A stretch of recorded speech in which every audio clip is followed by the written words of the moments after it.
മറ്റു മതങ്ങളിൽ നിന്ന് കടമെടുത്ത നരക സിദ്ധാന്തം പ്രചരിപ്പിക്കുന്ന നിങ്ങൾക്ക് അയ്യോ ദുരിതം. ഇപ്പോ ഇന്നലെ ഒരാൾ പറഞ്ഞു, ഒരു പുതിയ ഉപദേശം ഇറങ്ങിയിട്ടുണ്ട്, നീ പോടാ കൊച്ചനെ. എന്തോ പുതിയ ഉപദേശം? This is the very primitive form of gospel എന്ന് പറഞ്ഞാൽ ഏറ്റവും ശുദ്ധവും ഏറ്റവും കൃത്യവും ഏറ്റവും ആദിമ രൂപം ആണ് ഞങ്ങൾ പ്രസന്റ് ചെയ്യുന്നത്. there was no hell, no such hell. അങ്ങനെ ഒരു നരകം അതിനകത്തിൽ. അപ്പൊ അതുകൊണ്ട് നമ്മൾ നമ്മുടെ പഠനത്തിലേക്ക് വരികയാണ്. ഒന്നാമത്തെ നിങ്ങൾ മനസ്സിലാക്കേണ്ടത്, നമ്മൾ ദൈവശാസ്ത്രം പഠിക്കും. ദൈവശാസ്ത്രം പഠിക്കുമ്പോൾ വാക്യം വെച്ചല്ല പഠിക്കും. നമ്മൾ ആദ്യം ദൈവശാസ്ത്രം എന്താണെന്ന് മനസ്സിലാക്കുക. പിന്നീട് വാക്യങ്ങൾ നോക്കി കഴിയുമ്പോൾ ആ വാക്യങ്ങൾ നമ്മുടെ ദൈവശാസ്ത്രത്തിന് നിരക്കാത്ത വാക്യങ്ങളാണ്. അത് എന്തുകൊണ്ടാണ് നോക്കി മനസ്സിലാക്കുക, അത് എങ്ങനെയാണ് അതിന്റെ പശ്ചാത്തലം പഠിക്കുമ്പോൾ അത് കറക്റ്റ് ആയിരിക്കും. കാരണം നമുക്ക് വരമേൽപ്പിക്കപ്പെട്ട അതിപരിശുദ്ധ വിശ്വാസമാണ് നമ്മൾ ആദ്യം പഠിക്കുന്നത്.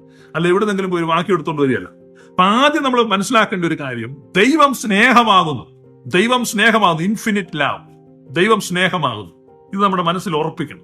അപ്പൊ ദൈവം എങ്ങനെയുള്ള സ്നേഹമാകുന്നു? പരിമിതമായ സ്നേഹമാണോ? നിബന്ധനകളുള്ള സ്നേഹമാണോ? അപ്പൊ is it a conditional love or a limited love? God is love, unconditionally unlimited love. എടറിക്കഴിഞ്ഞു.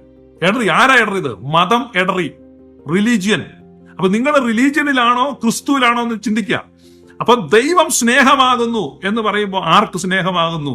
അപ്പൊ ദൈവം അപരിമിതമായി നിബന്ധനാരഹിതമായി ദൈവം സ്നേഹമാകുന്നു. Unconditionally, unconditional love with no limit.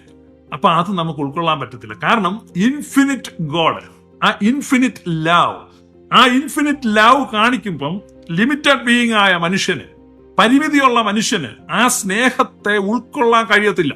കാരണം അവൻ രാത്രി മുഴുവൻ അധ്വാനിച്ചിട്ടും അവനൊന്നും കിട്ടാതെ ആ പടകിൽ നിസ്സഹായനായി ആ വല കഴുകിക്കൊണ്ടിരിക്കുന്ന ശീമോന്റെ അരികിലേക്ക് യേശു വന്നിട്ട് കരുണാമയനായ കർത്താവ് പറയാണ്, ശീമോനെ നീ പടകിന്റെ വലതുഭാഗത്ത് വല വീശുവി.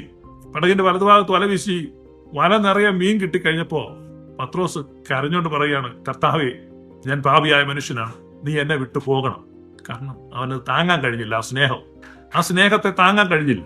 അപ്പൊ ഈ ദൈവത്തിന്റെ സ്നേഹം, ഈ വലിയ സ്നേഹം, ഈ ഇൻഫിനിറ്റ് ലവ് ഈ ഫൈനൈറ്റ് മനുഷ്യന് താങ്ങാൻ കഴിയുന്നില്ല. അപ്പം ദൈവത്തിന്റെ സ്നേഹത്തെ താങ്ങാൻ ഒരു മനുഷ്യനെ പരുവപ്പെടുത്തുന്നതിന്റെ പേരാണ് സുവിശേഷം. ദൈവത്തിന്റെ സ്നേഹത്തെ, അനന്തമായ സ്നേഹത്തെ പരിമിതനായ മനുഷ്യന് താങ്ങാൻ കഴിയത്തില്ല. അപ്പൊ ആ ദൈവത്തിന്റെ സ്നേഹത്തെ അണ്ടർസ്റ്റാൻഡ് ചെയ്യുവാൻ, ആ ദൈവത്തിന്റെ സ്നേഹത്തെ താങ്ങുവാൻ, ആ ദൈവത്തിന്റെ സ്നേഹത്തോട് പ്രതികരിക്കുവാൻ അതിനുവേണ്ടി പരിചയപ്പെടുത്തുന്ന സുവിശേഷം. God is love. ദൈവം സ്നേഹമാവും.